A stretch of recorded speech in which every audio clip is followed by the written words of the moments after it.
va pouvoir reprendre, s'il vous plaît, nos travaux avec cette deuxième table ronde, l'industrie bancaire, mythe et réalité. Alors, vous la connaissez sans doute, il y a quelques années, une étude publiée par la Fondation Jean Jaurès a montré que, c'était un sondage de l'IFOP, seule la moitié des Français ont une bonne image de la banque en général. 8 Français sur 10 estiment que le rôle des banques a été déterminant dans le déclenchement de la crise financière. 71% des Français pensent que les banques n'ont pas tiré les leçons de la crise. Alors pour se rassurer ou bien s'inquiéter, on peut souligner un autre sondage paru hier ou avant-hier, commandé toujours par la Fondation Jean Jaurès. Un quart des Français pensent que nous sommes manipulés par les Illuminati. Donc là, je crois qu'il y a un quart de l'opinion qui n'est pas récupérable, ou en tout cas pas à court terme. Cela relativise la capacité des populations à affronter la complexité du monde. Il n'empêche que l'économie souffre des tensions sociales et qu'on le voit bien, quand les manifestations dégénèrent, les casseurs s'attaquent en priorité aux vitrines des banques. Les deux reproches les plus fréquemment cités pour critiquer les banquiers sont le niveau élevé de leur rémunération et l'importance des frais d'incidents bancaires. Alors comment les banques peuvent-elles corriger cette mauvaise image? En quoi peuvent-elles contribuer à l'intérêt général? Pour en parler, nous accueillons Monsieur Jean-Louis Bancel, vice-président de l'Alliance coopérative et internationale. Pardon, je commence de votre gauche à droite. À côté de Monsieur Bancel, Monsieur Sébastien Busiris, secrétaire général de la Fédération des employés et cadres FO. Madame Nathalie Beaudemoulin, directrice du contrôle des pratiques commerciales à l'ACPR. Madame Christine Fabrès, membre du directoire du groupe BPCE. Et Monsieur Thomas Correia, président de la Banque Montepio du Portugal, un autre pays vertueux dont on entendra volontiers les bonnes leçons à tirer. On va commencer avec vous, Monsieur Bancel, si vous le voulez bien. Qu'est-ce que vous inspire cette défiance du public à l'égard des banques? Et puis, faut-il encore faire une différence entre la mission des banques généralistes et celle des banques coopératives? Parce que ça, je crois que c'est une chose qui, dans le public, n'est pas très claire. Et si c'est le cas, quels sont alors les apports spécifiques des unes et des autres au développement et à la poursuite de l'intérêt général? Et tout ça en 10 minutes. Exactement. Eh bien, on va essayer. Merci beaucoup. Alors, tout d'abord, je précise que je suis ici sous cette casquette de vice-président de l'Alliance coopérative internationale, ce qui est tout à fait le cas. J'exerce ici le très noble métier de banquier coopératif au sein du Crédit Coopératif. Et à ce titre, d'ailleurs, je suis encore pour quelques mois, mais plus pour longtemps d'ailleurs, président de l'Association internationale des banques coopératives. Donc, je vais essayer de donner un regard plutôt français, mais en faisant de temps à autre des petites percées européennes ou internationales. Parce que c'est un peu la difficulté d'avoir des jugements très globaux dans un vaste univers avec des réalités sociologiques, des réalités juridiques très différentes, vous doutez bien que parler de banques, et a fortiori même de banques coopératives, je sais pas, aux États-Unis, en Birmanie et au Rwanda, c'est parfois difficile de tout mettre sur un même pied, même s'il y a des fondamentaux coopératifs.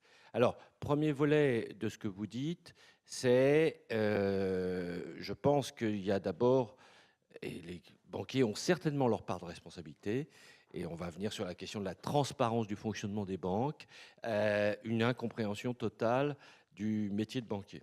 J'en ai une illustration très précise, je tairai son nom par charité. Récemment, une parlementaire française a découvert qu'à ses yeux, les banquiers volaient l'argent des déposants pour le prêter à d'autres personnes. Et donc, elle a considéré que c'était un scandale profond que les banquiers volent l'argent des déposants. Et donc, je pense que ça serait intéressant d'avoir un exercice d'expression de ce qu'elle pensait, qu'elle doit être assez proche de l'image de l'oncle Picsou. Un banquier est quelqu'un qui doit avoir une grande lessiveuse dans laquelle il met l'argent et puis il doit s'asseoir dessus. Voilà. Et donc, première chose, je pense qu'il est important que nous fassions comprendre que le métier de banquier, c'est de faire circuler l'argent. Et donc, pour faire circuler l'argent, il faut faire en sorte que l'argent des déposants, dans des conditions très strictes, encadrées, etc., serve à, par le prêt, à financer l'économie réelle, premier métier. Et ça, je vais prendre un exemple très précis. Nous, dans notre maison au Crédit Coopératif, ça fait des années qu'on s'est engagé là-dessus, avant même la crise de 2007. Ce qu'on appelle le circuit de l'argent, c'est de rendre visible et compréhensible ce que l'on fait de l'argent, ce qu'on appelle transparence et traçabilité. La grande angoisse, je pense que les gens ont, à tort ou à raison, mais parfois pas toujours à tort, c'est qu'une banque, c'est une grande boîte noire. Et bien sûr, la grande crise de 2007 a fait surgir ça, y compris sur des dimensions absolument sidérantes. C'est-à-dire que certaines églises, je ne vais pas parler que de l'Europe, mais certaines églises aux États-Unis ont découvert que l'argent de leurs fidèles, qui était placé de façon prétendument sûre dans les banques, servait à spéculer sur les marchés de matières premières, à affamer les gens dans le tiers-monde, etc., par les marchés financiers. Donc, cette question-là, à un moment ou à un autre, on revient sur la question du sens, c'est celle de l'éthique. Et donc, certains prétendent que vouloir être une banque éthique est un oxymore. Je ne le pense pas. Mais, en tout cas, à partir du moment où il n'y a pas une traçabilité, il n'y a pas d'abord une transparence, puis après peut-être même plus loin une traçabilité, on a cette première problématique. Et donc, cette question, on l'a connue dans le monde alimentaire, c'était la question de la chaîne alimentaire. Ce que je mange, ça vient d'où? C'est un peu la même question pour les questions de l'argent. Deuxième point sur lequel le monde de l'argent ne vit pas dans un monde séparé du reste, c'est la problématique qu'on voit apparaître à travers le développement durable, etc., disons des circuits courts. Pourquoi faudrait-il que l'argent parte pour aller très très loin, pour revenir prétendument localement? Et je pense, mais je laisserai peut-être Christine intervenir sur ce terrain-là, les gens sont en demande de circuits courts. Pour faire simple, c'est globalement, est-ce que mon argent sert localement? Les Américains ont inventé ça il y a longtemps. Ça s'appelle le Reinvestment Act.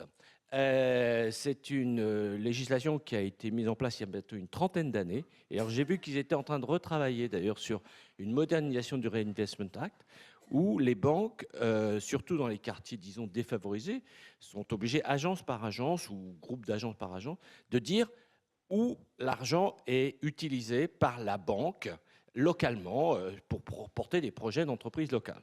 Et je pense que là encore, cette question des circuits courts, pour faire très simple, est quelque chose d'important. Et ceci explique en particulier, grâce aux technologies modernes, le développement du crowdfunding de prêts, du crowdfunding d'equity, etc. Alors, après, on peut avoir des grands débats sur est-ce que c'est de la vraie proximité ou pas, mais peu importe, il y a ce sentiment qu'on tient les deux bouts de la chaîne. Je crois que c'est vraiment ça, l'angoisse d'une partie des gens. Alors, troisième point qui est même important, et c'est un plaidoyer pour les banques coopératives, c'est de décider soi-même. Alors, jusqu'où peut-on décider soi-même ou pas?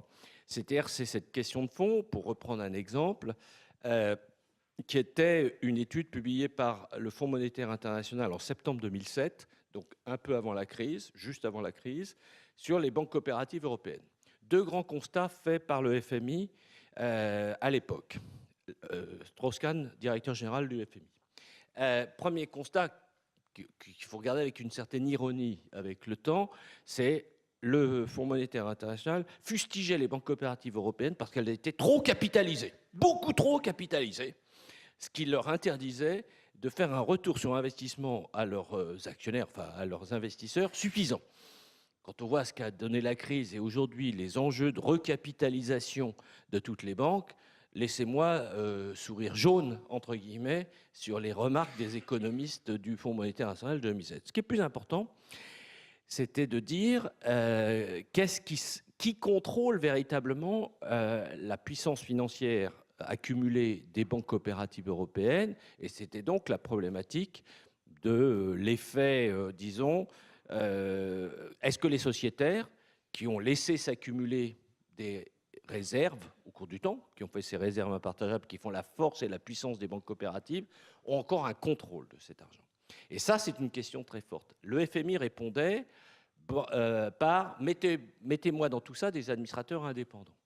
Et donc, ceci, on en voit la conclusion aujourd'hui en Europe à travers les nouvelles normes imposées par l'autorité bancaire européenne sur la bonne gouvernance des banques.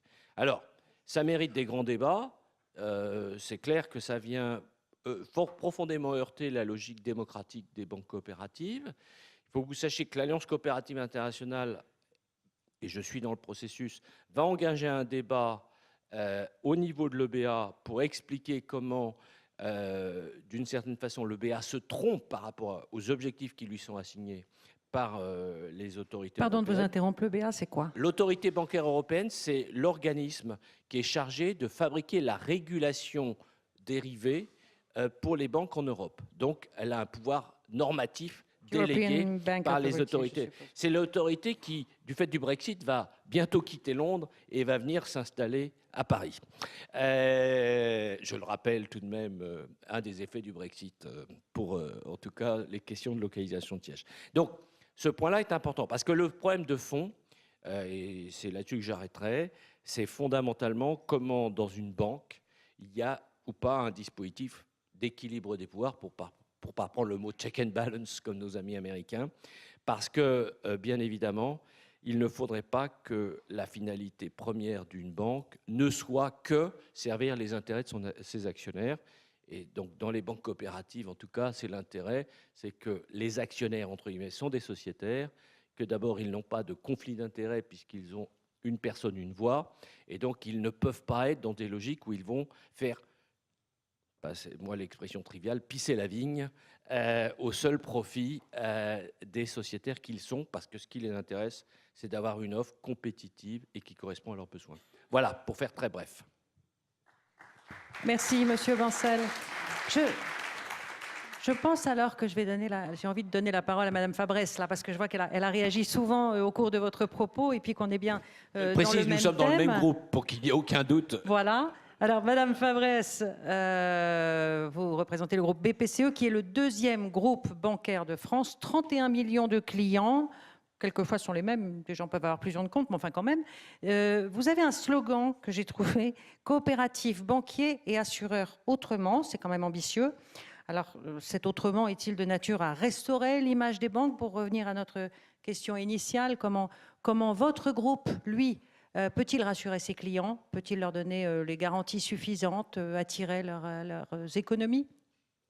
Alors, bonjour à toutes et à tous. Et oui, j'acquiesçais beaucoup à ce qui était dit, évidemment, parce que je partage beaucoup de choses, y compris le fait que certainement, on a manqué de pédagogie, certainement, voilà, et qu'aujourd'hui, on a encore certainement beaucoup de choses à faire. Mais ce slogan, il est extrêmement important. Il a été partagé par tous les dirigeants du groupe. Alors, le groupe BPCE, deuxième groupe bancaire français, vous l'avez dit, il y a 106 000 collaborateurs.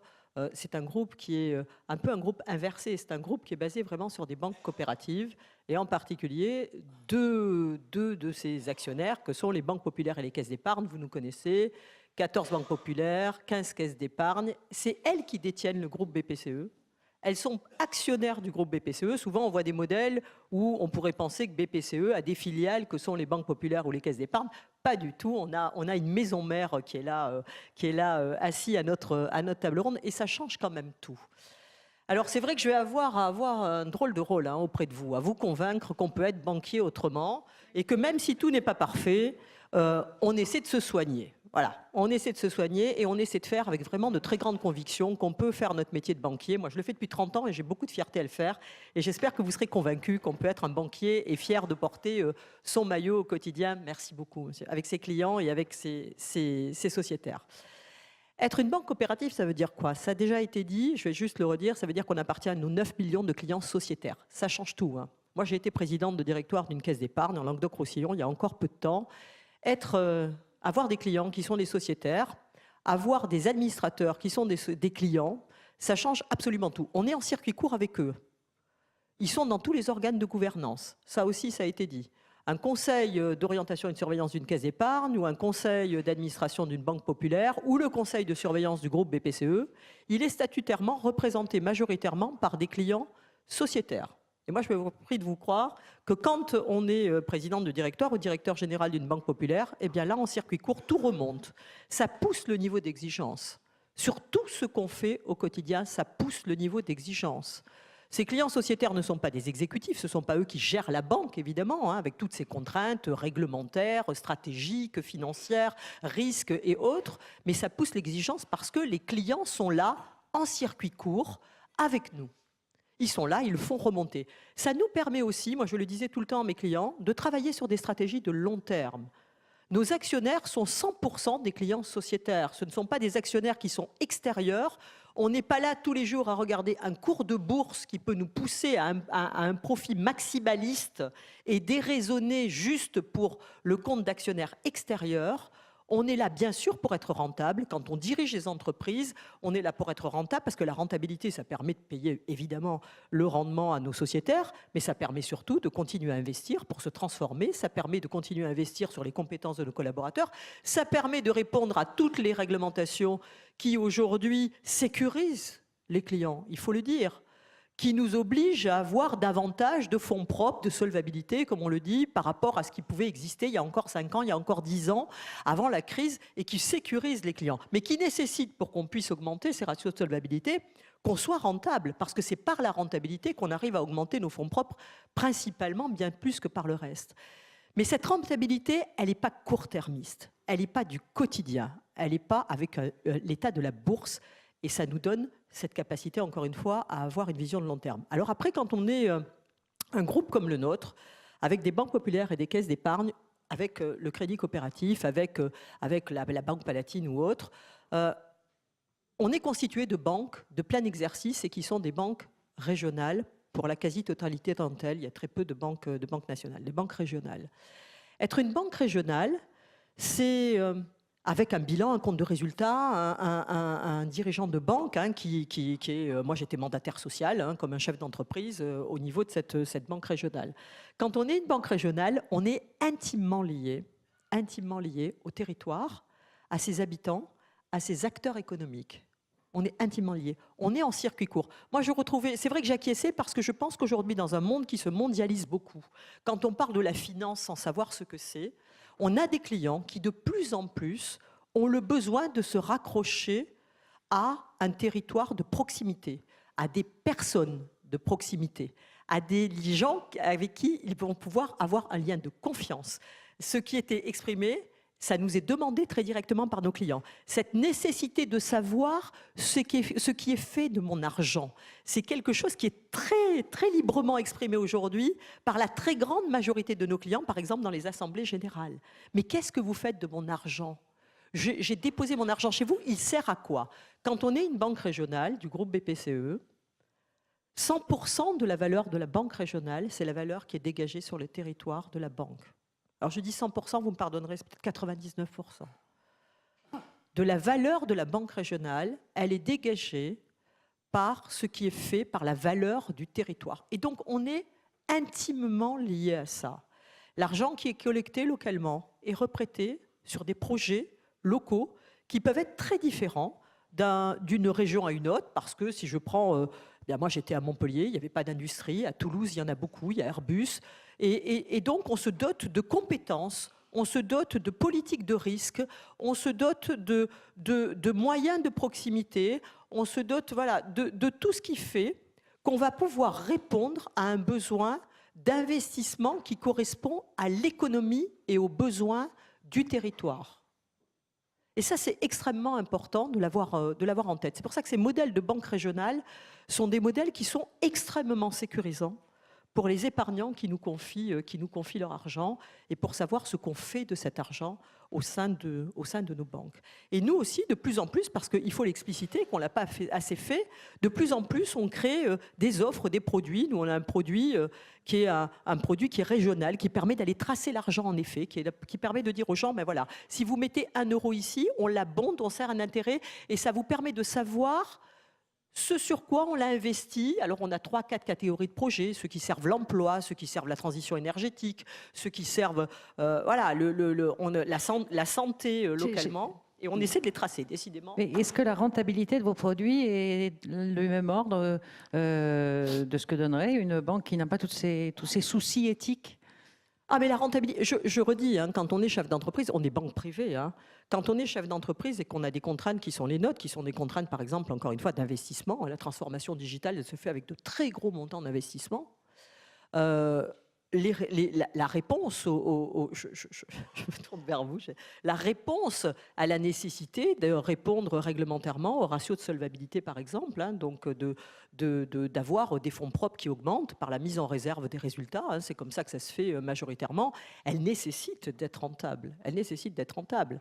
Mais moi, quand je dirige une banque régionale, quand j'étais président de directoire de la Caisse d'épargne de caution, je prends n'importe quel directeur général, enfin, ça n'est pas notre capital qui est là. C'est-à-dire que le résultat net qui arrive à la fin ne sert pas à récupérer de l'argent à la fin quand je suis parti à BPCE pour dire c'est mon capital et je touche un capital. Il sert intégralement à 3 choses. Répondre aux besoins de solvabilité, investir dans l'avenir et payer le rendement pour nos sociétaires auxquels on s'est engagé.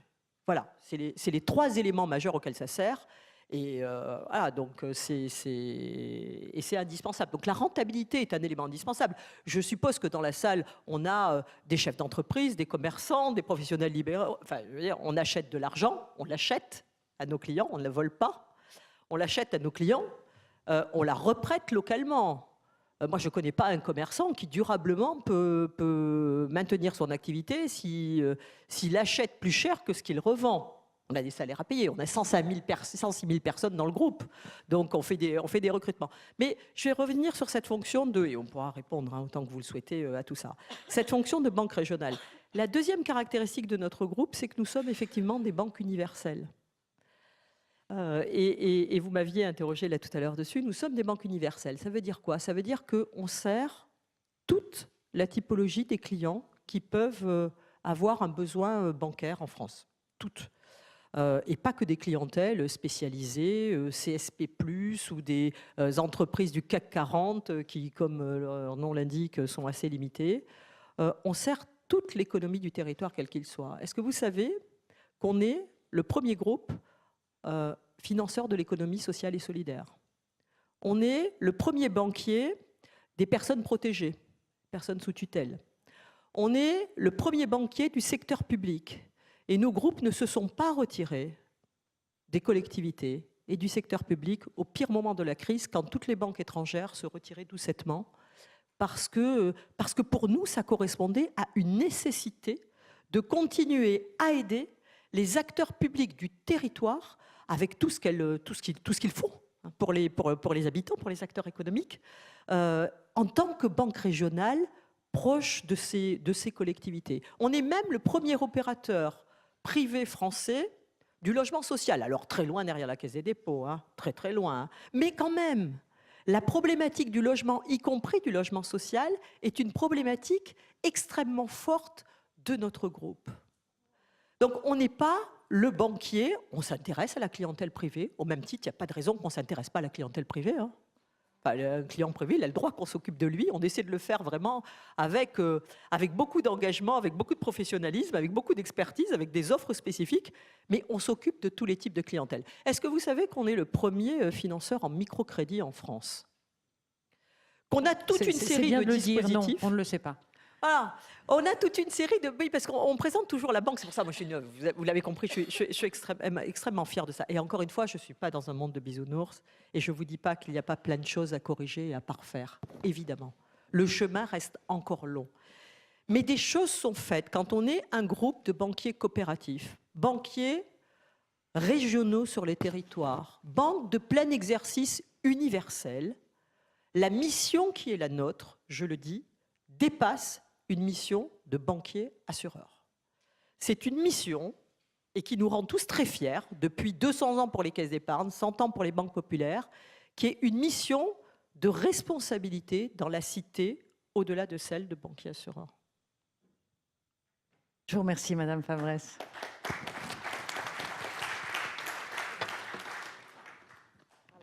Tout cet enthousiasme est tout à fait de nature à nous réconcilier avec l'image des banquiers. J'ai envie de demander à Monsieur Busiris si c'est facile d'être un syndicaliste issu de la banque.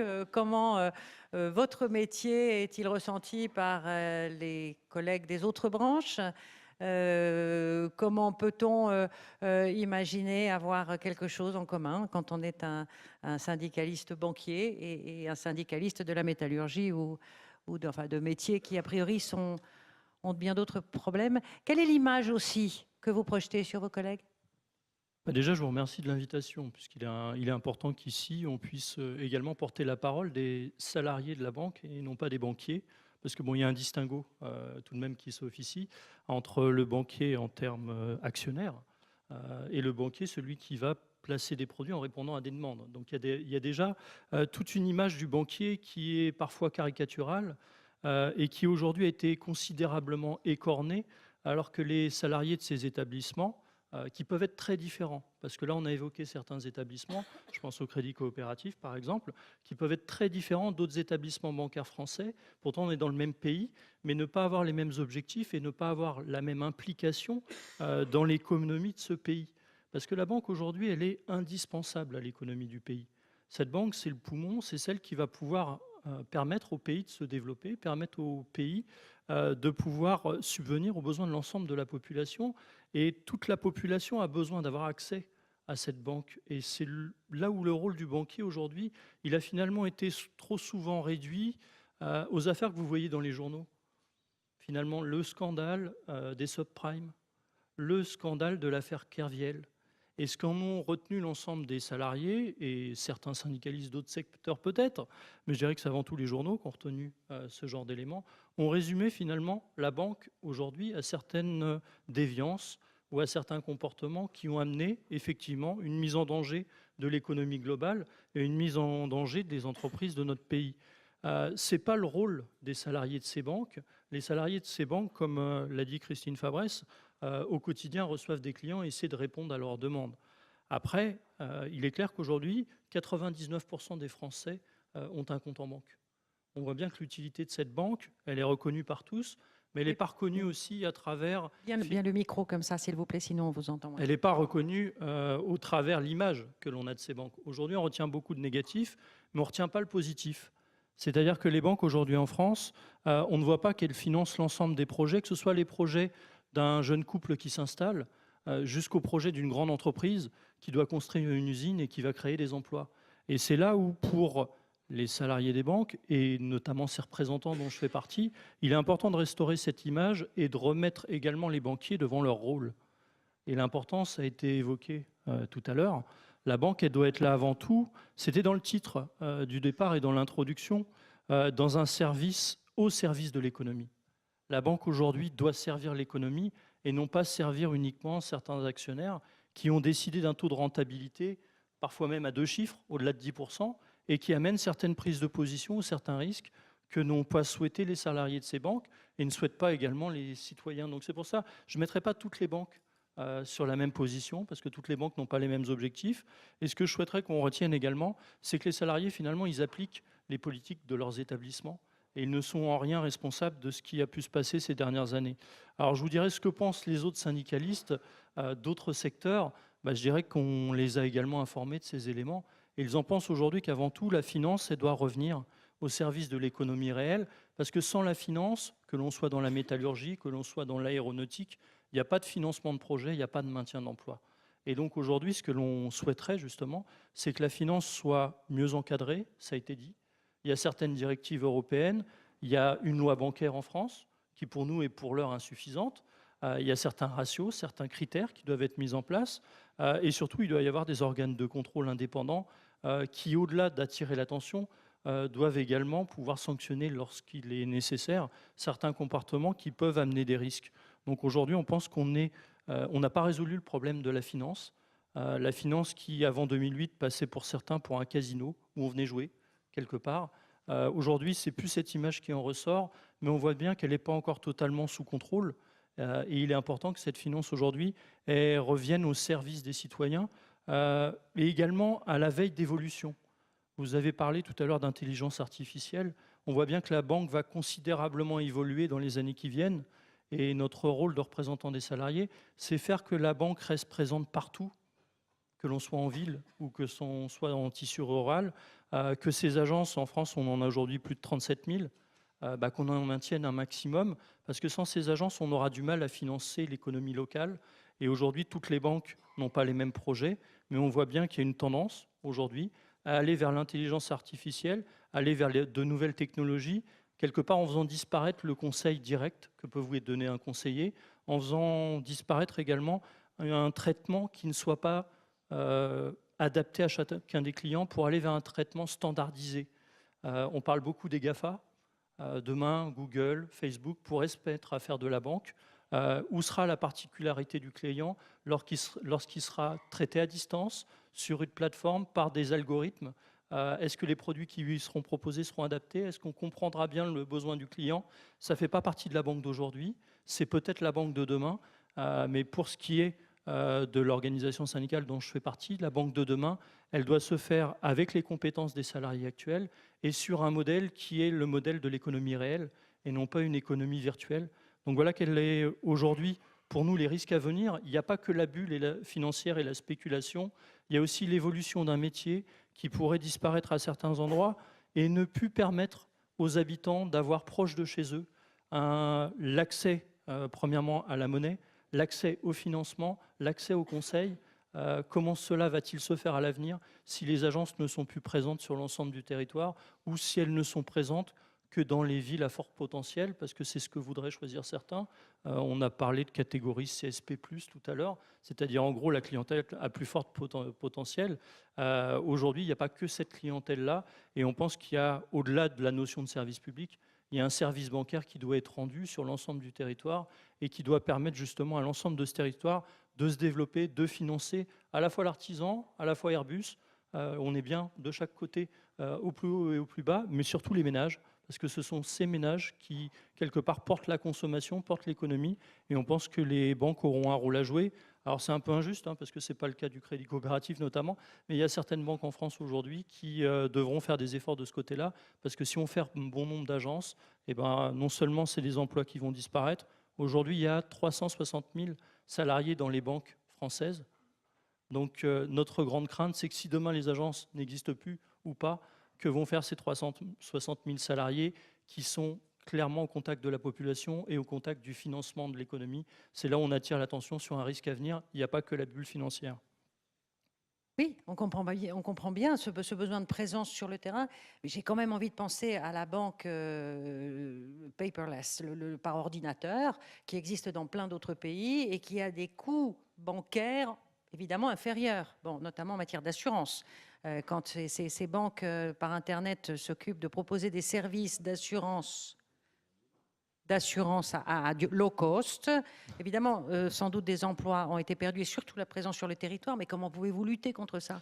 Vous pouvez lutter à partir du moment où le client a conscience qu'un service a un prix. Ça a été dit tout à l'heure, ce n'était pas aussi résumé que je vais le faire, mais aujourd'hui c'est simplement bien comprendre que la banque n'est plus un service gratuit, parce qu'aujourd'hui la banque requiert une certaine technicité qu'ont les salariés de la banque, et c'est, je dirais, leur utilité première, parce que lorsque vous demandez à un client aujourd'hui, est-ce que vous voulez faire vos opérations sur Internet, il va vous dire oui, c'est plus facile. Mais est-ce que vous lui dites, est-ce que vous êtes d'accord pour qu'on vous retire votre conseiller clientèle? Il va vous dire non. 75% aujourd'hui des clients sont attachés à leur conseiller clientèle.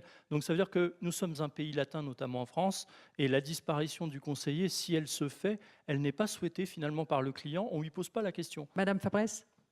Moi, on a des défis majeurs de transformation. Je crois que les clients, c'est pas, et d'ailleurs quand on les interroge, c'est pas vous avez le choix de ça, où on vous oblige l'agence bancaire, ou on vous oblige 100% à distance. Je crois qu'aujourd'hui, nous, on essaie de travailler le digital pour l'intégrer dans l'agence, dans les méthodes du conseiller. Et ce qu'il faut qu'on arrive à faire, c'est un vrai défi, c'est un défi de compétence. C'est-à-dire que moi, je fais tout à distance, sauf que, alors on a la chance d'avoir un pays où il y a beaucoup de fiscalité compliquée, ça change tout le temps. Donc il y a besoin d'un conseil d'experts. Mais ce que je veux, c'est que si je me déplace ou si je contacte mon conseiller, parce que je peux faire un entretien par téléphone avec mon conseiller, je veux avoir plus que ce que je suis capable de trouver toute seule. Ça, c'est très important. C'est-à-dire qu'on aura des défis énormes, salariaux, dans les prochaines années, de faire encore monter le niveau d'expertise de nos conseillers en proximité, qu'on parle de professionnels, d'entreprises, de collectivités, de ménages, pour pouvoir leur offrir mieux aux clients que ce qu'ils sont capables de trouver tout seuls. Donc, d'énormes programmes de transformation. Après, moi, je pense vraiment, je le dis, mais c'est des convictions vraiment intimes que j'ai. Quand on est groupe BPCE, qu'on est Banque Populaire, Caisse d'épargne ou autre, on n'est pas Boursorama. Enfin, moi, je ne peux pas avoir la même stratégie que Boursorama. On est créateur de liens, de proximité et de confiance dans la durée. Je vous remercie. On va revenir à Force ouvrière. Non, je voulais rajouter également un point important, c'est que je vous ai parlé tout à l'heure de demande de plus de régulation et plus de transparence. C'est avant tout nécessaire aujourd'hui, parce qu'on le voit bien, ce qui a terni l'image de la banque aujourd'hui, et donc des salariés des banques qui ont été victimes de beaucoup d'agressions verbales. On n'en parle pas, mais les incivilités sont en forte augmentation. Vous avez pas parlé des manifestations et des vitrines des banques qui ont été dégradées, mais il est courant, et même de façon récurrente, nous constatons que les salariés en front office, c'est-à-dire dans les agences, sont victimes d'incivilités verbales de plus en plus fréquemment. Et je dirais que ça fait partie également de l'image qui est faussée. Lorsqu'on parle de banquier, on a l'impression que la personne qui travaille dans une banque a un salaire de cadre supérieur. Et encore, quand je vous dis supérieur, c'est très supérieur. Alors que je vous encourage à regarder sur le site afb.fr la grille de la convention collective des banques. Vous verrez que le premier niveau et le premier échelon est à peine au-dessus du SMIC. Donc ça veut dire que l'image des banques aujourd'hui, elle est avant tout ternie par certains égarements, certains grands groupes qui étaient, ou multinationales, notamment américaines. Ça n'est pas le cas de toutes les banques, mais par contre, ce sont les salariés des banques qui, à double titre, en tant que salariés, en tant que contribuables, et je dirais même en tant que clients, ont subi tous les égarements des banques. Donc ne nous trompons pas de cible, et surtout, il faudrait que l'on obtienne au niveau européen, au niveau mondial, une régulation qui permette de retenir les leçons de 2007 et 2008 et qui permettent également d'avancer, et ça fera partie, je pense, de l'intervention de la personne qui se trouve à côté de moi, d'avancer pour préserver à la fois les banques et ses salariés, mais préserver à la fois les clients. Je vous remercie, Monsieur Busiris.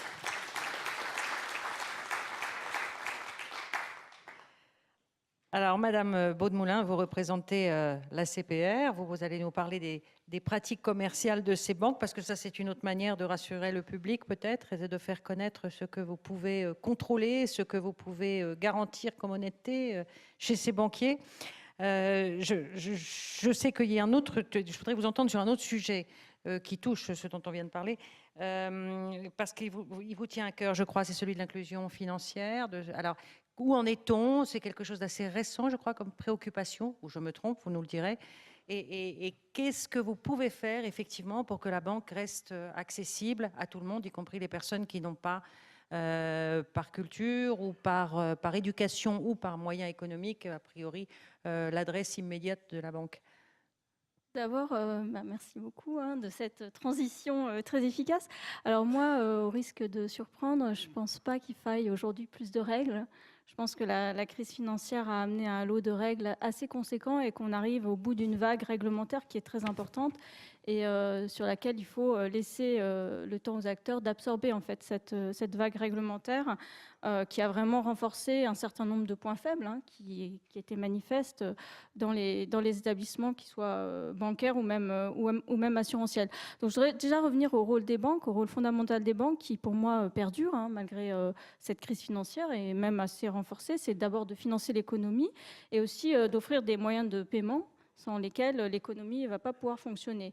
Et il y a des contraintes, bien évidemment, ces banques, elles doivent, on est dans une économie capitaliste, gagner de l'argent pour rémunérer de manière juste, si possible, les actionnaires, financer les fonds propres qui sécurisent en fait les dépôts, et puis financer, et ça on l'a dit aussi, l'investissement et cette vague d'investissement extrêmement conséquente qui est en cours dans les établissements, qui a été annoncée, renforcée, pour financer cette transition digitale qui est nécessaire, tout en préservant un équilibre avec, bien évidemment, la présence sur les territoires.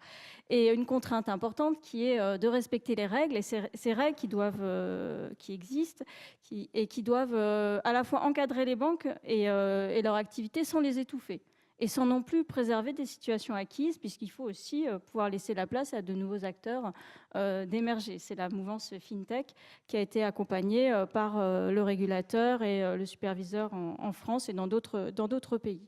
Donc ces rôles, en fait, sont maintenus dans le cadre de l'économie actuelle, post-crise, et ces contraintes sont aussi maintenues. Et je pense qu'il faut insister aussi sur certains points qui sont post-crise, qui ont été évoqués dans la première table ronde, qui sont certaines errances qui avaient eu lieu, en effet. Dans le cadre de la crise financière, il y avait des mouvements spéculatifs dans les établissements. Donc on a peu à peu tari le trading pour compte propre, hein, par exemple, qui n'était pas très conséquent en France et qui a été quand même étouffé aujourd'hui. Donc ce trading pour compte propre a été encadré et ça a participé à sa quasi-extinction aujourd'hui dans les établissements français. Mais sans pour autant remettre en cause le modèle de banque universelle. Je veux dire, moi, je suis opposée au fait de scinder les banques, qui était une mouvance, en effet, l'IKNN, Commission européenne, une mouvance anglo-saxonne, et qui vise à séparer la banque d'affaires des activités de détail. Je pense que ce n'est pas du tout bon, et que le fait d'avoir un modèle de banque universelle a préservé nos établissements dans le cadre de la crise financière précédente. On n'a pas eu quand même de gros crash de banques universelles françaises. Donc je suis contre ce principe de séparation des banques. Et dans la mouvance de la crise financière a vu surgir une préoccupation qui est maintenant la mienne en tant que directrice du contrôle des pratiques commerciales de l'ACPR, qui est la protection des clientèles des banques et des entreprises d'assurance. Donc il y a eu un certain nombre de grands principes qui ont été émis par les organismes internationaux et les superviseurs se sont préoccupés de plus en plus de cette protection du consommateur qui n'était pas au départ dans le mandat de la commission bancaire, qui est l'ancêtre de l'ACPR, et qui a été ajouté post-crise à notre mandat avec la création d'une direction idoine de protection des consommateurs qui coexistent au sein de la même entité en France, c'est-à-dire à la fois on a la supervision prudentielle, donc amener les banques à avoir une rentabilité, un capital suffisant, d'appliquer des règles qui protègent les dépôts. Et en même temps, on a la protection du consommateur. Et il faut qu'on fasse coexister ces deux mandats qui ne sont pas forcément contradictoires. Et donc, au cœur de la protection du consommateur, ça a été évoqué d'ailleurs tout à l'heure, se situent les règles relatives au devoir de conseil. Ce devoir de conseil qui est quand même la clé de voûte de l'activité des banquiers et la valeur ajoutée qu'ils peuvent apporter au profit des clients et qui doit s'exercer d'une manière loyale, honnête, impartiale, à l'abri des conflits d'intérêts que peuvent avoir les forces commerciales lorsqu'elles viennent proposer, par exemple, certains produits.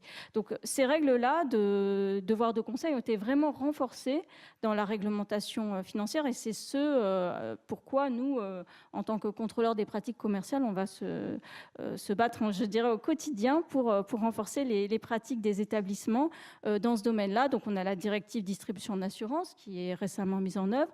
On a la seconde directive, la MIF 2, la directive sur les services d'investissement. Et tout cela, en fait, ces directives, leur clé de voûte, c'est vraiment ce devoir de conseil qui doit être préservé. Et c'est ce qu'on fait, en fait, au travers de contrôles sur place, hein, dans les établissements. On regarde des dossiers clients, on examine comment le conseil a été délivré au client pour la vente d'un produit financier ou d'un produit d'assurance vie. Donc voilà un peu la manière dont on travaille et le point clé qu'on surveille, qui est ce devoir de conseil.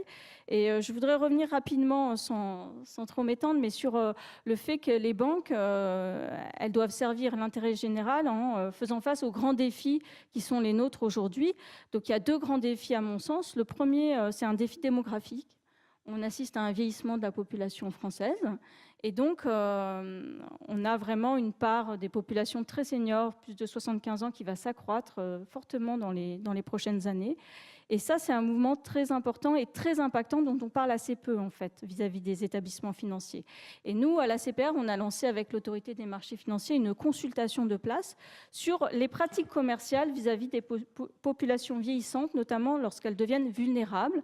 C'est-à-dire que les personnes âgées, très âgées, rentrent un petit peu dans une zone grise où elles ne sont pas encore protégées par la loi, mais elles ne sont pas forcément dotées de toutes les capacités cognitives, les capacités de décision éclairées qu'elles avaient auparavant.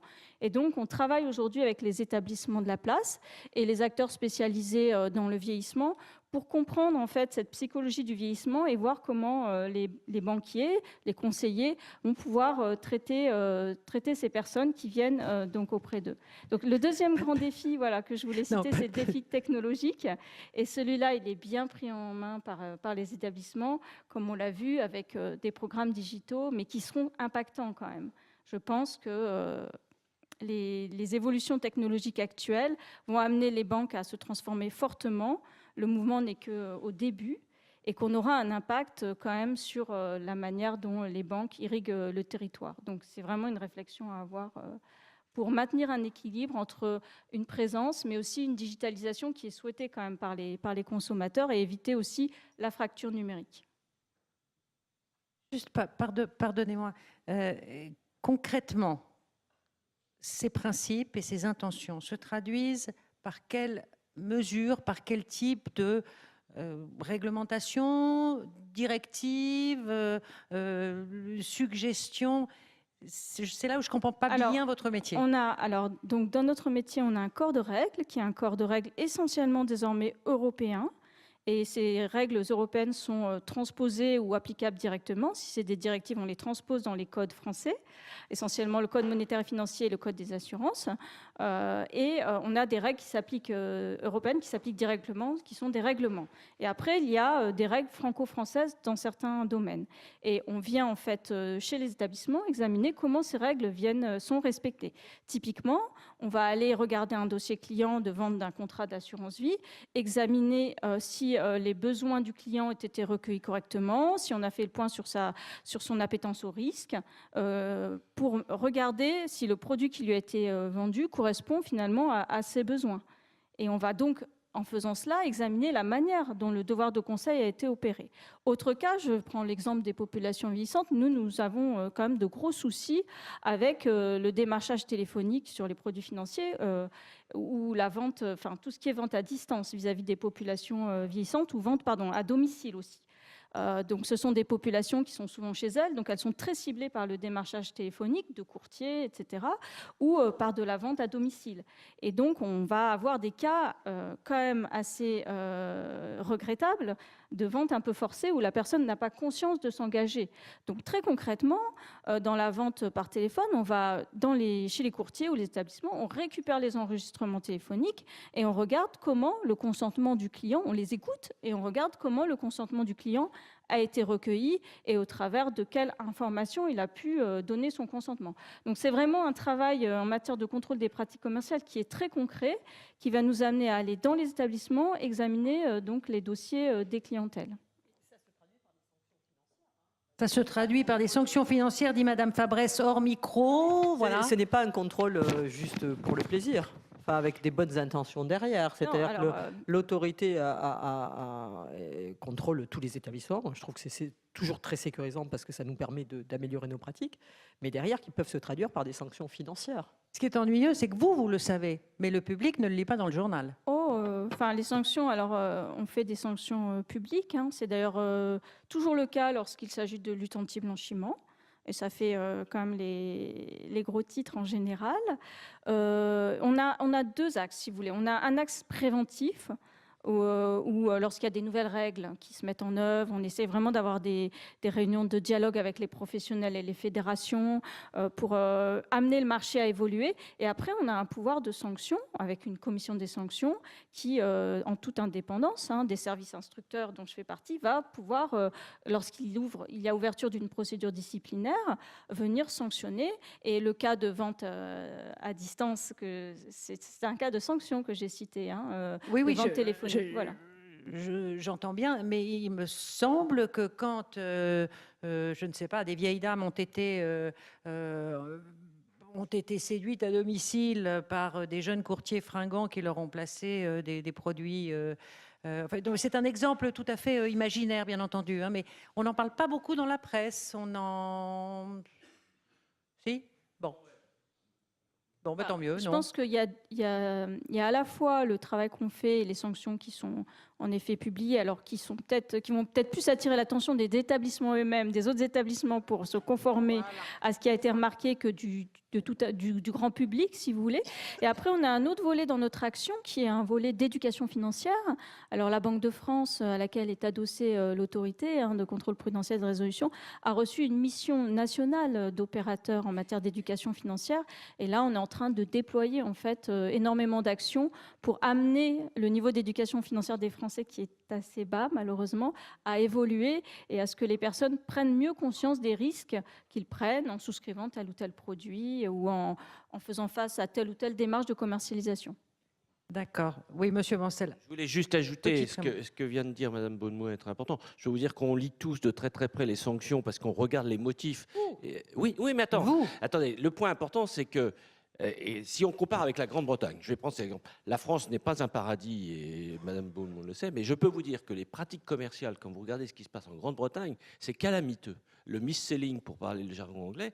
Et donc, le bon système est un système de prévention. Et je pense que globalement, il faut de temps à autre des sanctions pour que ça ramène, entre guillemets, les quelques moutons noirs dans le troupeau. Mais honnêtement, je parle ayant été directeur de cabinet du ministre de la Consommation dans cette enceinte. Donc, je sais tout le travail que nous avons fait avec Véronique Nayert, Solutions Endettement, etc. La France est un pays qui a un bon attirail, l'Europe d'ailleurs globalement a un bon attirail de protection des consommateurs, mais par ailleurs, on a aussi globalement une bonne articulation entre les milieux professionnels et les autorités de contrôle en termes de prévention. Parce que là, on n'a pas évoqué les codes de bonne pratique signés par la profession, etc. On n'a pas eu le temps de parler justement des populations fragiles, etc. Non, la France n'est pas un paradis, mais je peux vous assurer que par rapport à d'autres pays, on n'est pas si mauvais que ça. La prévention, c'est bien mieux que de la sanction. Merci Madame Baudemoulin pour cette intervention.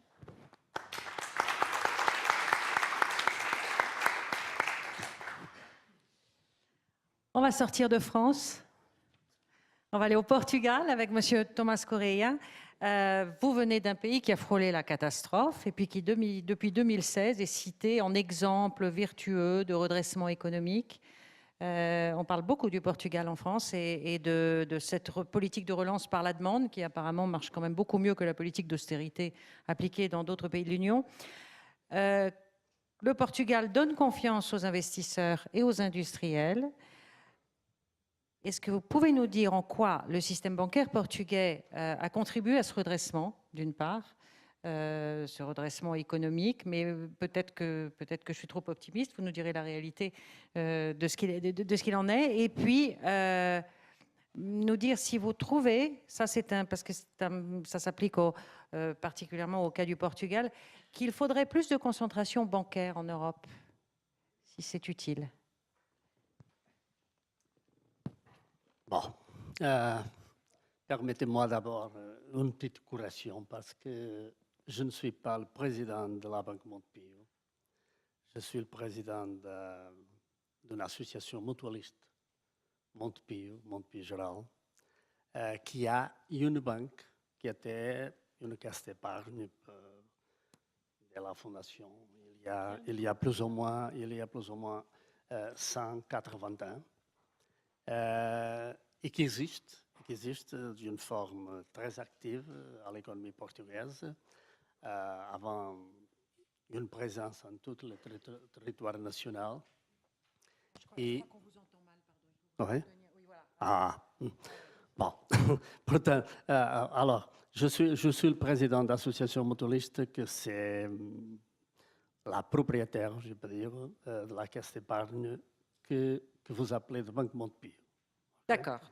Banque Montepio a un conseil d'administration et un président différent, mais naturellement, comme nous sommes les actionnaires, on peut dire ça, nous établissons toutes les orientations stratégiques. Nous sommes en charge de faire appliquer toutes les valeurs de l'économie sociale et du mutualisme à nos activités bancaires. Et c'est cette petite correction que je voulais faire. Bon, en écoutant mes compagnons de table, je peux dire qu'il y a une significante identification entre votre position, ce que vous avez dit sur votre activité aux banques que vous dirigez, et les activités que nous, au Montepio, développons. Montepio a des valeurs de l'économie sociale et naturellement que ces valeurs sont règles et modèles de gouvernance des institutions de l'économie sociale que nous pratiquons tous les jours et en tous les moments et en toutes nos activités. Nous comprenons que l'économie sociale et ses institutions en particulier tirent parti de leur existence et leur développement précisément parce qu'elles appliquent ces valeurs et ces principes. Au Portugal, je peux dire que nous avons passé beaucoup de difficultés au système financier. Nous avons un support en vertu de la crise économique que nous avons souffert. Mais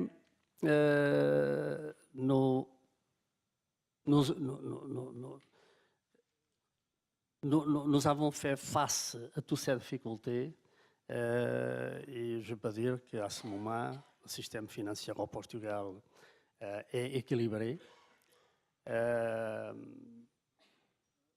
Les organisations comme la Banque Montepio, qui appartiennent à l'économie sociale, ont aussi une situation favorable. Nous avons fait face à notre difficulté sans demander quelque aide à l'État, par exemple. Tous les banques au Portugal, moins les banques de l'économie sociale. Nous avons c'est la Caisse de Crédit Agricole, qui est une banque coopérative, et Banque Montepio, qui est une banque mutualiste, qui est la banque qui appartient à l'association mutualiste de laquelle je suis le président. Nous n'avons demandé quelque aide à l'État, soit pour liquidité, soit pour capitaux. Vous n'avez pas demandé d'aide à l'État? Non. Aucune aide à l'État. Tous les autres banques ont demandé aide à l'État pour liquidité et notamment pour capitaux. Ça a été une situation très difficile pour le pays parce que il faut payer toutes les aides que les banques ont reçues. Mais nous sommes à ce moment dans une situation que nous pouvons dire équilibrée et récupérée de la situation de difficulté que nous avons à ce moment-là. Toutes les banques maintenant ont des profits, sont profitables, et toutes les banques développent ces activités d'une forme presque normale. Nous avons encore quelques problèmes sur les crédits que nous appelons les NPL, Non-Performing Loans. Nous avons quelques difficultés, il y a beaucoup de travail à faire sur ça, mais je peux dire que nous sommes en condition de surmonter toute cette difficulté dans les prochaines années, plus ou moins de 3 ans, je crois que nous serons dans une situation complètement récupérée et dans une situation de pouvoir travailler et aider notre économie à surmonter les difficultés. Il y a là aussi. L'économie portugaise, à ce moment, a récupéré. Je crois que, c'est mon opinion, je suis portugais, je suis content avec ce que nous avons fait la dernière année. Nous avons fait quelque chose précisément complètement différent de toutes les indications que notre gouvernement recevait pendant beaucoup de temps. Nous avons choisi notre propre chemin. L'économie est en croissance. Elle vient la croissance de notre produit est un petit peu supérieure à la croissance moyenne européenne. Je pense que ça va continuer. Et le pays va répondre à toutes ses obligations auprès de l'Union européenne. Bien.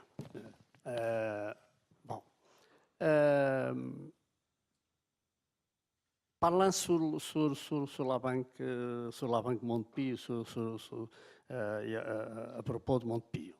Les déposants ont gardé leur argent chez vous? Il n'y a pas eu de bank run? Oui, oui.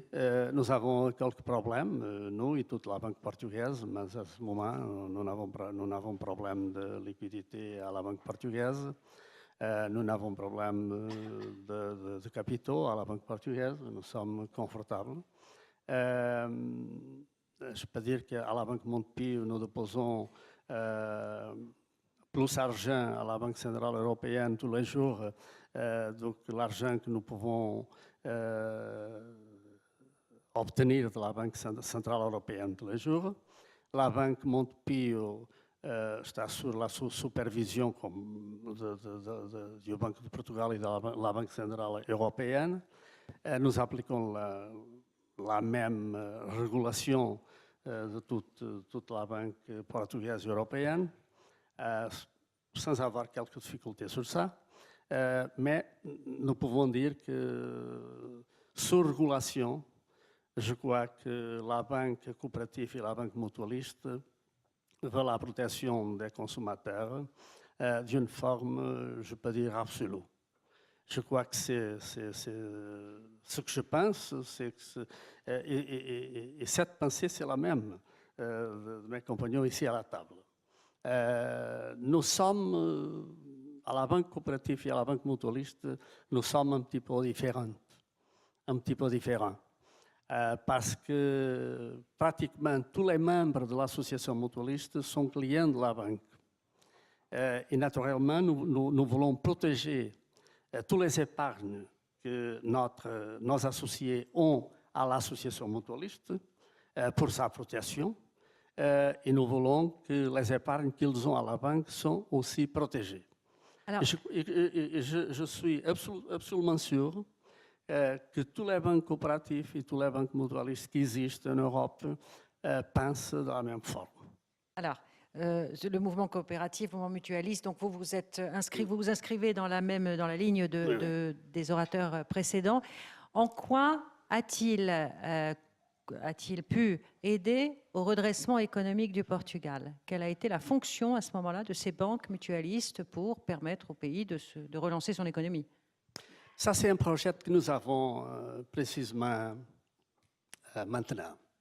Ce qui est arrivé avec la crise au Portugal, avec la banque portugaise, ça a été quelque chose d'extraordinaire.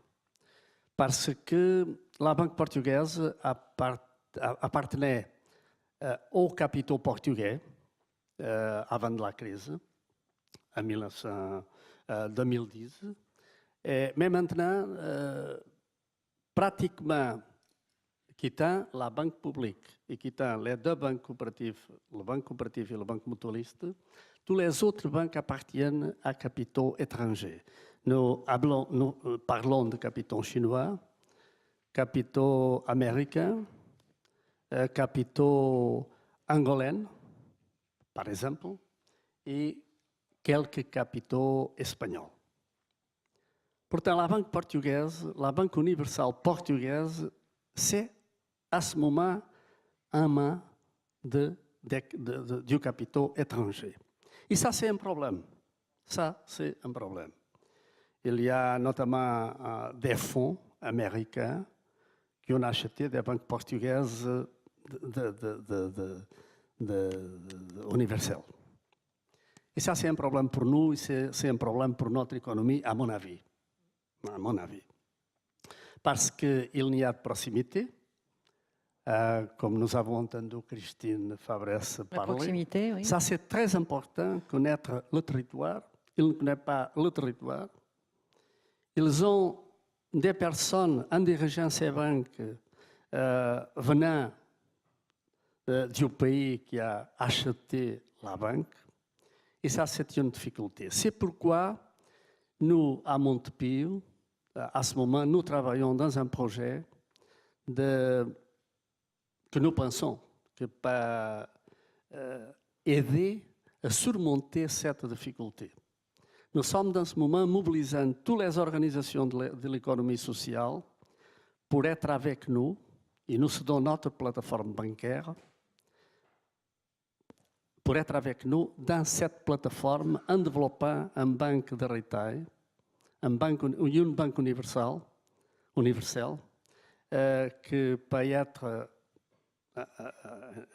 dans l'ensemble du territoire portugais, qui peut être en toute la communauté, ville, etc., en fonctionnant d'une forme décentralisée,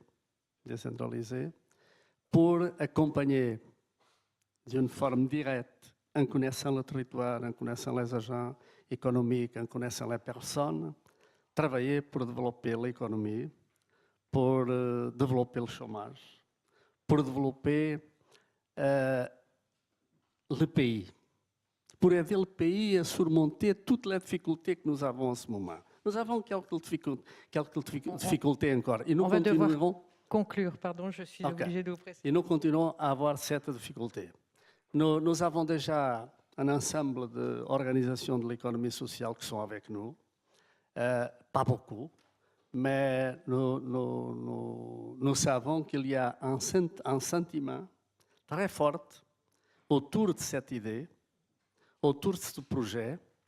Je crois qu'en 4-5 ans, nous aurons une banque complètement appartenant aux institutions, aux organisations de l'économie sociale, complètement préparée pour aider l'économie, pour aider les agents économiques, pour faire d'interchange avec nos amis étrangers de France, d'Allemagne, du Canada, avec lesquels nous venons en parlant beaucoup sur ce thème. Et je sens que les agents portugais, les agents économiques portugais, ils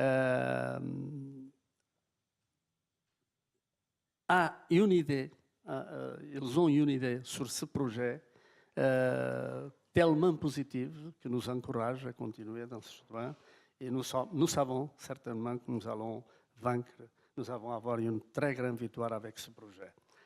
Et certainement qu'à partir de ce projet, à partir de cette idée, à partir d'un long travail que nous aurons, que nous avons maintenant et que nous continuons à avoir au futur, nous allons construire au Portugal une banque complètement responsable que veut la protection des consommateurs, que va aider l'économie et être avec les agents économiques dans une logique de proximité au territoire et aux personnes et aux agents économiques. Une banque qui aura en attention les principes de l'économie sociale, les principes moraux. Une banque qui aura une attention très spéciale au thème du digital.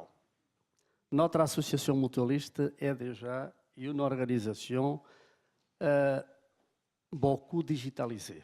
Je suis Beaucoup digitalisée. désolée, monsieur Et la Correia. banque sera aussi désolée. fortement digitalisée. On doit clôturer là parce que je voudrais qu'on garde un petit peu de temps pour le public. Mais merci de cette intervention. Et merci d'avoir fait l'effort de vous exprimer dans une langue que nous comprenons bien. Voilà, comme ça on a quelques minutes aussi pour permettre à la salle de participer à la table, de se poser des questions à nos orateurs. Je ne sais pas si un micro circule dans la salle pour que vous puissiez... Vous avez devant vous, voilà.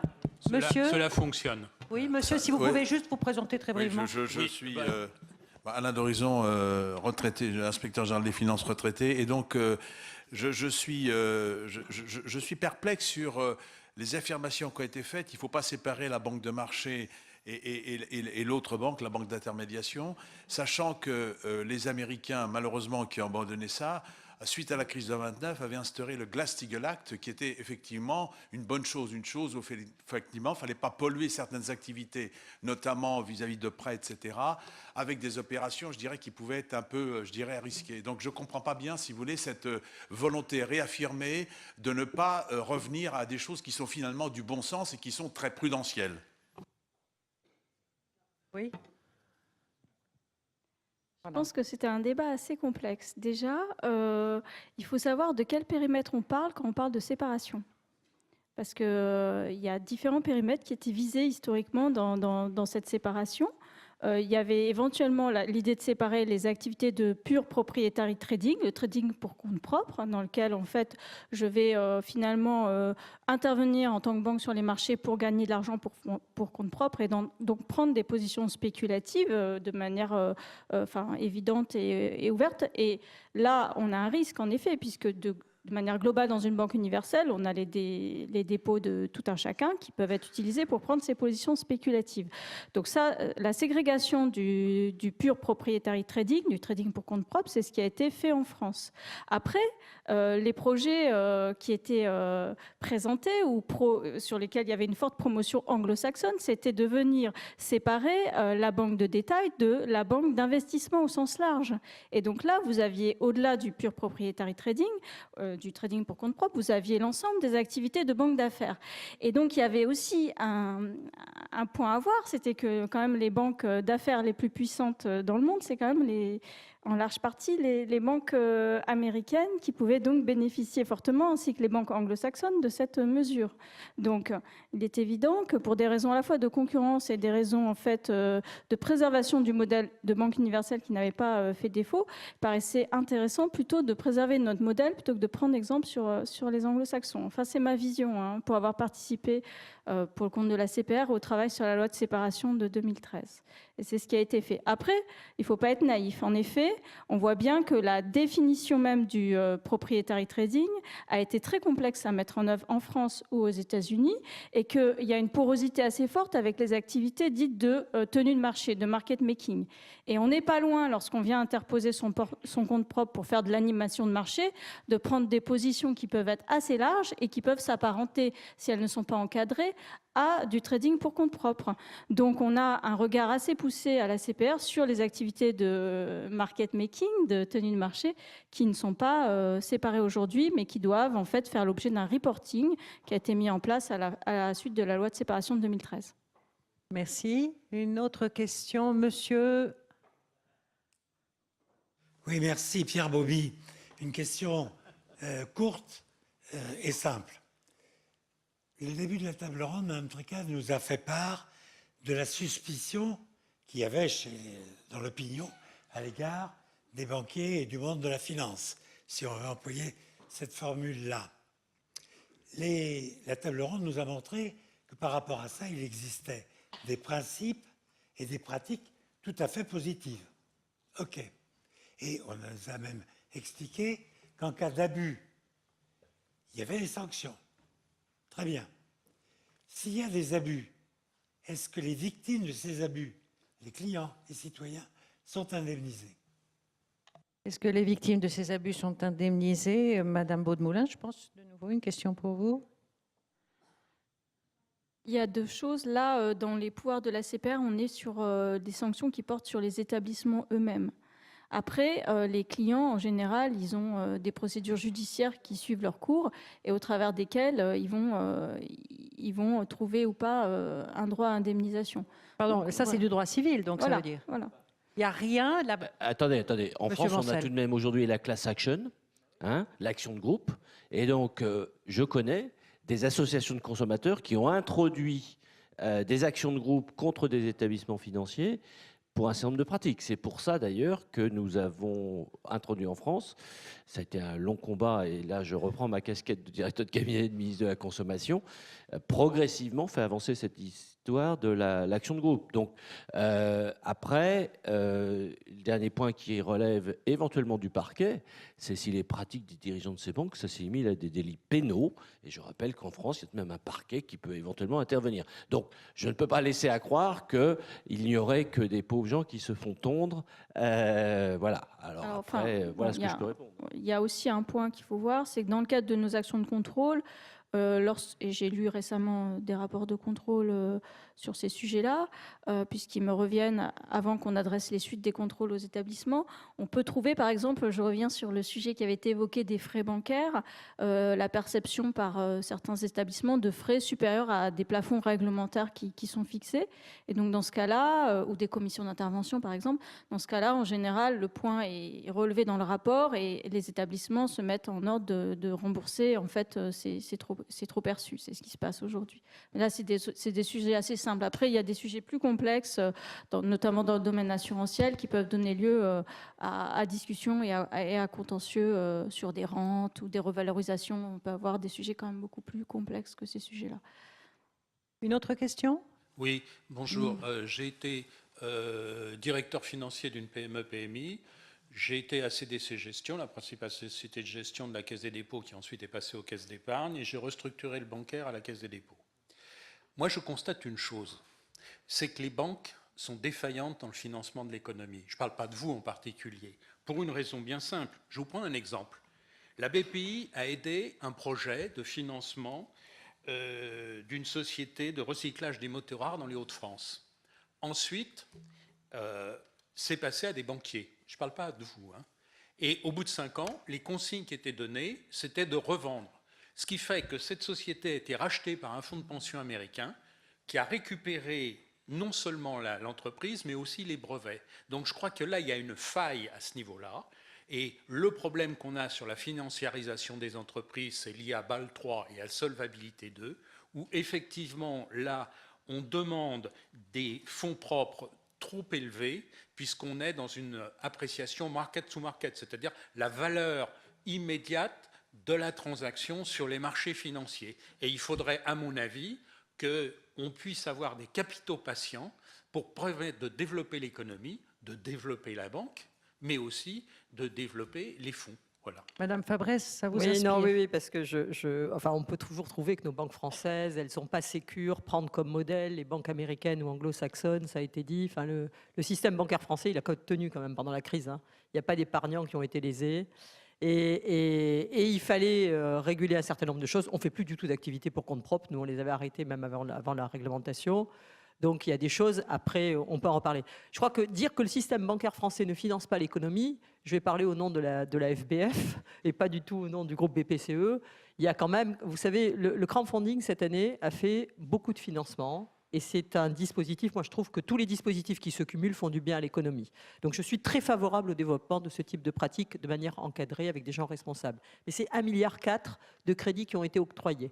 Dans les banques françaises aujourd'hui, il y a 2400 milliards d'encours de crédit, dont la moitié à l'économie au sens acteur économique. Ça a cru de 6% par rapport à l'année dernière. Et tous les chiffres publiés, non pas par nous-mêmes banquiers, mais par ceux qui les constatent, y compris l'OCDE, ont constaté que même pendant les périodes de crise, ces rythmes d'octroi de crédit ne s'étaient pas arrêtés. 95% des PME aujourd'hui trouvent financement. Alors c'est vrai qu'il nous arrive de dire non et que c'est toujours assez dramatique de le faire, croyez-le, pour un banquier, mais que c'est notre responsabilité parfois de dire non, on ne sent pas ce projet-là, on ne sent pas les compétences autour du projet, donc on n'y croit pas et on dit non. Mais 95% des PME en France ont trouvé leur financement. Donc voilà, on ne peut pas dire qu'on ne finance pas l'économie française. Monsieur. Oui, bonjour. Je suis Alain Koskas et je préside la Fédération internationale des associations de personnes âgées. Vous vous rendez bien compte vers où je vais. Vous connaissez les prédateurs, particulièrement chez ces personnes âgées. Vous savez les difficultés qu'elles ont à vivre, particulièrement dans les déserts géographiques que nous avons en France et où les agences ferment régulièrement. Et nous savons que ces agences devraient au contraire ouvrir de nouveaux centres de distribution. Pourquoi? Parce que ces personnes âgées sont la proie des prédateurs, qu'elles soient ou non en situation de maladie neurodégénérative, mais même si elles sont tout à fait classiques comme nous, elles ont du mal à se déplacer pour aller vers les quelques agences départementales qui demeurent, demandent à des intermédiaires de le faire, et non plus les interlocuteurs habituels dans les banques qui les connaissent, qu'ils savent que si elles se déplacent avec quelqu'un qu'elles ne connaissent pas, il pourrait y avoir une intervention. Alors c'est vrai que moi j'aurais quelques justes questions actuellement. Comment je rappellerai quand même que le groupe BPCE fait partie de notre commission sur les maltraitances financières. Il a permis le rapport d'État que nous avons remis cette année à la ministre concernant les maltraitances financières. Nous avons appelé ça un fléau silencieux. Pour avoir une réponse, monsieur, il faut poser la question. Deux petites questions. Oui, la première, c'est pensez-vous possible d'apporter réponse à ces personnes isolées de plus en plus nombreuses et vieillissantes dans des endroits où l'on ferme les guichets? Et la seconde, pensez-vous qu'il serait important que les établissements comme les EHPAD puissent être dotés éventuellement de guichets de retrait d'argent pour permettre à leurs pensionnaires de garder toute leur citoyenneté? C'est une question posée. Alors, je vois qu'on me désigne. Bon, Oui, monsieur ça, Bancel. ça mériterait beaucoup d'éléments de réponse. Premier élément, là aussi, il y a la situation individuelle, et je rappelle là aussi, si on va parler très généralement, il y a une législation en France sur l'abus de faiblesse. Et là encore, j'en sais quelque chose, puisqu'on l'a fait passer avec Véronique Neyers dans l'état du droit et dans le code de la consommation. Donc ça, c'est une chose très, très, très favorable et très positive. Premier élément. Deuxième élément, ce que vous dites sur le problème des territoires est un vrai sujet et qui dépasse la problématique des services bancaires. Hélas, aujourd'hui, on le voit bien dans le grand débat, c'est toute une question. Et on sait très bien que dans certains territoires ruraux, enlever le dernier guichet automatique bancaire, quelle que soit la banque, devient un drame parce que c'est un sujet. Et donc, c'est en partie, en théorie, adressé par la théorie du service bancaire de base. Et c'est toute une problématique de comment faire pour avoir un service bancaire adapté. Dernier point, et je voudrais vous dire ce point-là, c'est que parfois, il faut que le législateur travaille aussi en proximité avec les praticiens. Je prends un exemple très précis, Christine l'a évoqué, elle parlait combien le groupe BPCE était le premier groupe bancaire pour le nombre de personnes majeures protégées, donc les gens sous tutelle, et tous ne sont pas des personnes âgées, mais un certain nombre d'entre eux sont des personnes âgées. La France a mis un état de législation en apparence très protecteur, qui est qu'on vous laisse dans la banque où vous étiez. Sauf qu'ils n'ont pas très bien compris, nos amis les législateurs, que pour le banquier, vous devenez, je ne vais pas dire un client embêtant, mais vous changez complètement de catégorie de client. Parce que le banquier, il faut qu'il fasse un reporting à votre tuteur, il faut qu'il fasse un reporting au juge des tutelles. Donc votre coût de gestion, il n'est plus du tout le même. Et donc là, il y a tout un travail en cours d'ailleurs en ce moment avec les pouvoirs publics pour que, au-delà des principes juridiques protecteurs et bien ficelés, la réalité fonctionne. Dernier point, et ça c'est un vrai sujet, mais ça rejoint aussi ce qui a été dit sur la Banque de France, il faut aider les gens à aller vers la digitalisation, etc. Aujourd'hui, je voyais une personne qui me parlait de ça, c'est Axel Lemaire, l'ancienne secrétaire d'État au numérique. Un tiers des Français n'ont pas de compréhension des mécanismes de l'Internet. C'est-à-dire que, mais ce sujet ne concerne pas que les banques, ça concerne les caisses d'allocation familiale et des tas d'autres endroits. Et donc aujourd'hui, il nous faut, nous banquiers, réfléchir pour aider à acquérir cette capacité aussi à utiliser les outils digitaux, mais qui nous sont parfois très utiles, y compris pour les personnes en situation fragile. Hein. Le mot de la fin, Monsieur Busiris. Non, juste très rapidement, je voulais quand même apporter un élément. Aujourd'hui, on est au regret, et là je parle en tant que représentant des salariés des banques, que certaines agences ferment alors qu'elles sont rentables. Elles ferment parce qu'elles ne sont pas assez rentables. Et c'est là où j'irai dans le sens de l'intervention également. C'est-à-dire qu'il y a un service de proximité qui pourrait être maintenu et qui n'est pas maintenu par certains grands groupes bancaires. J'ai l'impression qu'il y a deux éléments dans tout ce que vous avez dit qui pourraient quand même aussi, sur lesquels on pourrait travailler en France. C'est effectivement cette éducation informatique, mais ça c'est sans doute vrai partout, et l'éducation financière. Et la connaissance financière, peut-être, je ne sais pas, faudrait-il penser à des cours didactiques à la télévision, des choses, voilà, pour enseigner la finance aux Français. Merci à tous de cette participation. Merci Alassane.